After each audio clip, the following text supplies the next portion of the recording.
आनंदं परमसुखदं केवलं ज्ञानमूर्ति द्वन्द्वातीतं गगनसदृशं तत्त्वोत्साविरक्षम् एकं नित्यं विमलमचलं सर्वदी साक्षिभूतं भावातीतं त्रिगुणरहितं सद्गुरु तन्नमामि.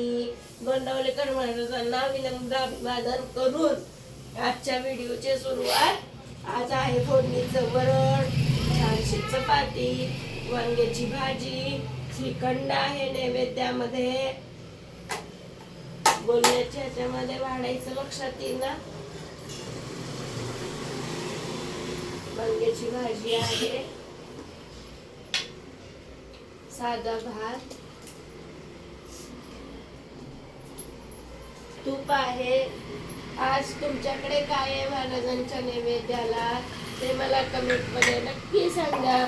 नाना नानी गवळी किचनला लाईक करा, शेअर करा आणि सबस्क्राईब करायला विसरू नका. धन्यवाद.